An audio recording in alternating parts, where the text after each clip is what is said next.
ശിരചണ്ഡസ്യ കാളീചാം ഗൃഹീത്വാ മൗഢമേവ ച പ്രാഹ പ്രചണ്ഡാട്ടഹാസം മിശ്രമഭേത്യ ചണ്ഡികാം.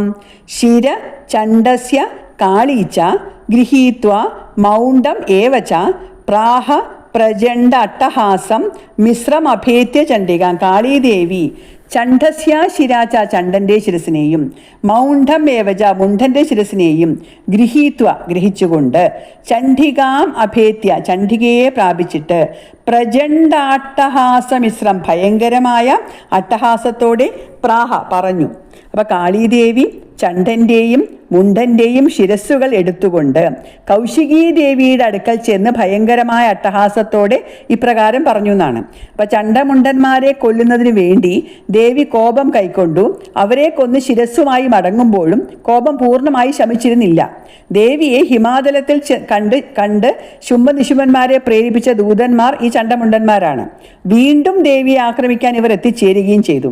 അതുകൊണ്ട് ദേവി അവരുടെ ശിരസ്സുകൾ കൗശികീ ദേവിക്ക് കാഴ്ചയായിട്ട് സമർപ്പിക്കുന്നു. മയാ തവാത്രോപഹൃതൗ ചണ്ഡമുണ്ഡൗ മഹാപശു യുദ്ധയജ്ഞേ സ്വയം ശുംഭം നിശുംഭം ച ഹനിഷ്യസി. മയാ തവാത്ര ഉപഹൃതൗ ചണ്ഡമുണ്ഡോ മഹാപശു യുദ്ധയജ്ഞേ സ്വയം ശുംഭം നിശുംഭം ച ഹനിഷ്യസി. തത് അത്ര ഇവിടെ തവ നിനക്ക് യുദ്ധയജ്ഞേ യുദ്ധമാകുന്ന യജ്ഞത്തിൽ ചണ്ഡമുണ്ടോ ചണ്ഡമുണ്ടന്മാരെന്ന ഈ രണ്ട് അസുരന്മാർ മയാ ഉപഹൃതോ എന്നാൽ കൊണ്ടുവരപ്പെട്ടവരായി സ്വയം നീ തന്നെത്താനെ മഹാപശുക്കളായ ശുംഭനിശുംഭം ശുംഭനെയും നിശുംഭനെയും ഹനിഷ്യസി വധിക്കും. ഈ യുദ്ധമാകുന്ന മഹായജ്ഞത്തിൽ ചണ്ഡമുണ്ഡന്മാരെന്ന രണ്ട് അസുരന്മാരെ യജ്ഞപശുക്കളായിട്ട് ഞാൻ കൊണ്ടുവന്നിട്ടുണ്ട്. മഹാപശുക്കളെ നീ ബലിയാക്കും. യാഗത്തിൽ അർപ്പിക്കപ്പെടുന്ന ബലി ദേവന്മാരെ പ്രീതിപ്പെടുത്തുന്നതിനാണ്. മഹാപശുക്കളായ ശുംഭനിശുംഭന്മാരെ ബലിയായി അർപ്പിച്ച് നീ ദേവഗണങ്ങളെ സന്തോഷിപ്പിക്കും.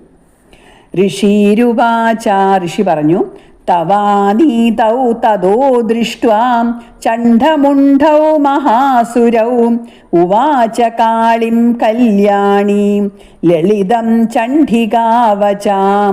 തവാനീതോ തദോ ദൃഷ്ട്വാ ചണ്ഡമുണ്ഡോ മഹാസുരോ ഉവാച കാളിം കല്യാണി ലളിതം ചണ്ഡികാവച. തദനന്തരം കല്യാണി മംഗളരൂപിണിയായ ചണ്ഡിക കൗശികീ ദേവി തൗ മഹാസുരോ ചണ്ഡമുണ്ടോ ആ രണ്ട് മഹാസുരന്മാരായ ചണ്ഡമുണ്ടന്മാരെ ആനീതൗ ദൃഷ്ട കൊണ്ടുവരപ്പെട്ടവരായി കണ്ടിട്ട് കാളിയോട് ലളിതം വജ മനോഹരമായ വാക്കുകളെ ഉവാച പറഞ്ഞു. അപ്പൊ മഹാസുരന്മാരായ ചണ്ഡമുണ്ടന്മാരെ കൊണ്ടുവന്നത് കണ്ടിട്ട് മംഗളരൂപിണിയായ ചണ്ഡികാദേവി കാളീദേവിയോട് ലളിതമായ വാക്കുകളാൽ ഇപ്രകാരം പറഞ്ഞു.